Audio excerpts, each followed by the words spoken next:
ஹாப்பியா, ஹெல்தியா, ஜாலியா ஒரு லைஃப்.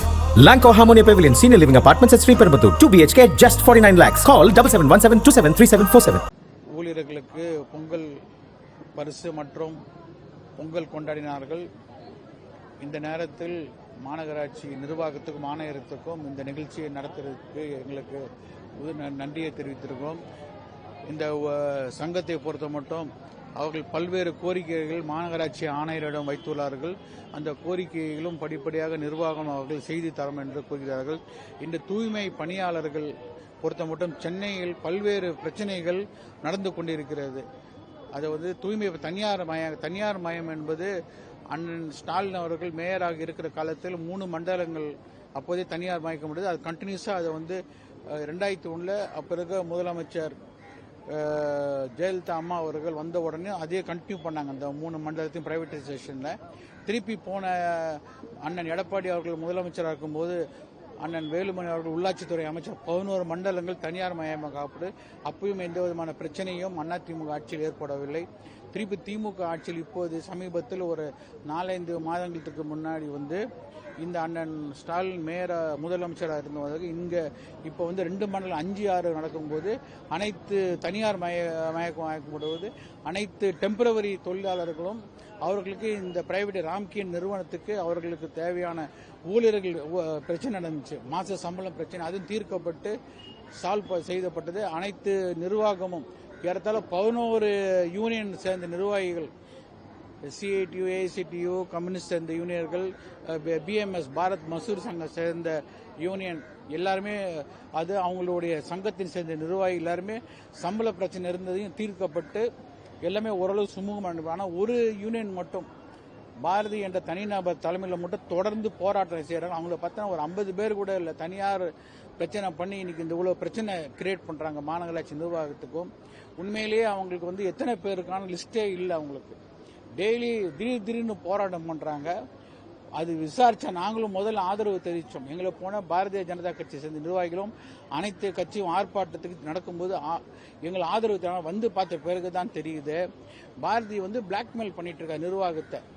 ஜோன் 7 மண்டலம் 7ல் 1450 பேர் லிஸ்ட்ல இருந்த மாதிரி இருக்காங்க. ஆனால் 1000 பேர் தான் லிஸ்ட்ல, 450 லிஸ்ட்ல இல்லவே இல்லை. அவங்க ஒரு ஆளுக்கு 23,000 சம்பளம்னா மாசத்துக்கு 1 கோடி ரூபா தனியார் மையத்துக்கு தனியாகவே எடுத்துடுறாங்க. அந்த ஜோன் சேர்மன் மூர்த்தி, இந்த பாரதி இவங்களாம் பங்கு போட்டு இந்த காசை வந்தாங்க. அதுக்கு ஒரு குற்றச்சாட்டு மாநகராட்சி ஆணையர் நவம்பர் 24 கொடுத்த உடனே 25 மத்திய சென்னை ரீஜனல் டெப்டி கமிஷனர் அவர் தலைமையில் ஒரு குழு போட்டு அந்த வெள்ளை அறிக்கைக்கு அது விசாரிச்சுல முடிச்சுட்டாங்க. அந்த விரைவில் வெள்ளை அறிக்கை தர ரிப்போர்ட் விசாரணையோட அறிக்கையை மாநகராட்சி ஆணையர் தரேன்னு சொல்றாங்க. வந்த பிறகுதான் அடுத்த கட்ட அது கிரிமினல் போலீஸ் கம்ப்ளைண்ட் போதா. சிமிலர் 73ல் மஸ்டர் ரோல் எப்படி நடந்துச்சு பிரச்சனையோ அதே பிரச்சனை இப்ப நடந்து கொண்டே இருக்கிறது. இது ஒன்று நம்பர் 1. இது மாநகராட்சி சம்பந்தப்பட்ட இது காங்கிரஸ் மேலிட பொறுப்பாளர் கோவா சேர்ந்த கிரீஷ் அவர்கள் சோடங்கர் நேற்று ஒரு அறிக்கை கொடுத்திருக்காரு. பிரைம் மினிஸ்டர் மோடி தான் அவர்கள் தடுத்து நிறுத்துறார்கள் சென்சார் கொடுக்காம இந்த விஜயோட ஜனநாயக படத்துக்கு. இது சென்சார் தனி அமைப்பு, அதுல நிறைய கட்டு கொடுத்தா ரிவைஸ் கமிட்டிக்கு போகுது. இப்ப கோர்ட்டுக்கு போயிருக்காங்க. தனி நீதிபதியும் இன்னைக்கு உத்தரவு கொடுத்திருக்காரு இந்த படத்தை சென்சார். ஆனா சென்சார் போர்டு அப்பீல் போயிருக்காங்க தலைமை நீதிபதி கிட்ட அப்படின்னு சொல்றாங்க. ஸோ அந்த கோர்ட்ல இந்த வழக்கு இருக்குது.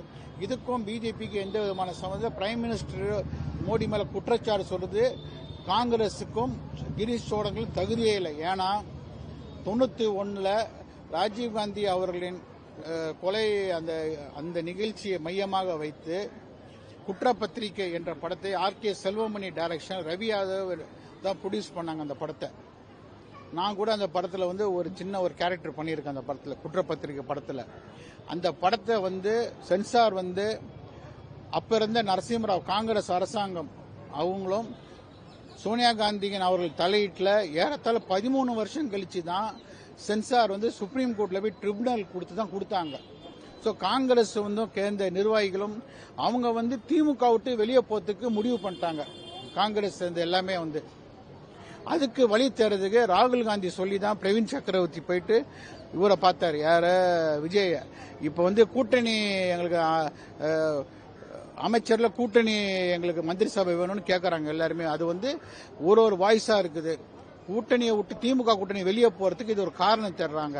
காங்கிரஸ் கட்சியை வந்து சொல்றதுக்கு எந்த விதமான, அதுவும் பிரைம் மினிஸ்டர் மோடியை பத்தி இவங்க குற்றச்சாட்டு சொல்ல தகுதியே இல்லை. யாரு காங்கிரஸ் கட்சியை சேர்ந்தது. ஏன்னா இப்ப இருக்க தலைவர் பிரதமர் பாத்தீங்கன்னா அவர் விடுதலை புலி ஆதரவாளர். அவர் இப்ப நான் இருக்குன்னா 91 ராஜீவ்காந்தி ரத்தத்தை பார்த்தவன் அன்னைக்கு ஸ்ரீபெருமத்தில் அவருடைய உடலை வந்து நானும் மூப்பனார் வந்து இங்க வந்து ஜிஹெச் எடுத்துட்டு வந்தான்.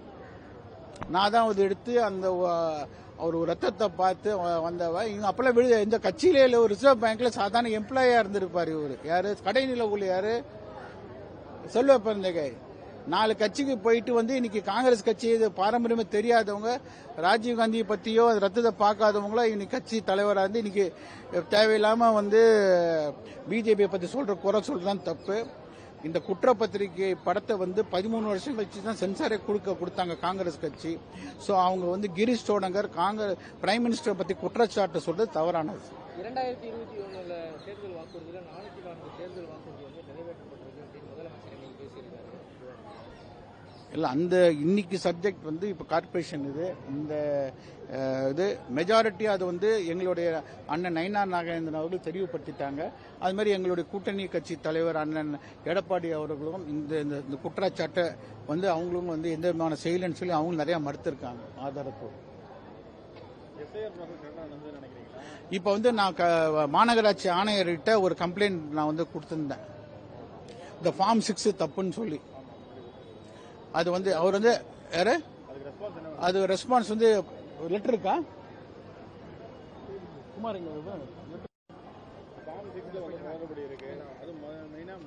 ஒரு ஃபார்ம் ஒரு பேப்பர். அது ஃபர்ஸ்ட் டைம் ஃபார்ம் 6 வந்து நான் வந்து கம்ப்ளைண்ட் கொடுத்தேன். கமிஷனர் வந்து லெட்டர் கொடுத்திருக்காரு. இது வந்து சரியான இது வந்து ஒரு அவாய்டபிள் இதா கொடுத்திருக்காரு கமிஷனர். அது வந்து தேர்தல் ஆணையத்தோட இன்ஸ்ட்ரக்ஷன் சொல்லியிருக்காரு.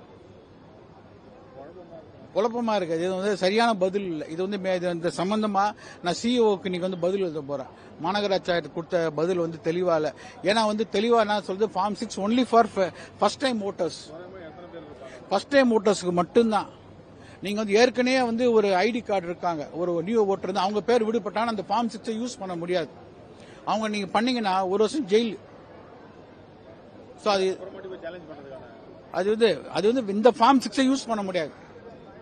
Only first time voter, new voter மட்டும் தான் ஃபார்ம் 6. அதுக்கு கம்ப்ளைண்ட் கொடுத்ததுக்கு பதில் கொடுத்தாரு. அந்த பதில் சரியான பதில் இல்லை. டைரக்டா என்னுடைய நான் கொடுத்த கம்ப்ளைண்ட்டுக்கு பதில் இல்லை. இந்த மாநகராட்சி ஆணையர் மாவட்ட தேர்தல் அதிகாரி கொடுத்த பதிலை பேஸ் பண்ணி சிஇஓக்கு நான் வந்து நீங்க வந்து ஒரு கம்ப்ளைண்ட் கொடுக்கலான்னு இருக்கேன். ஃபார்வர்ட் பண்ணி அவங்ககிட்ட கிளாரிபிகேஷன் கேட்க போறேன் ஃபார்ம் 6 பத்தி.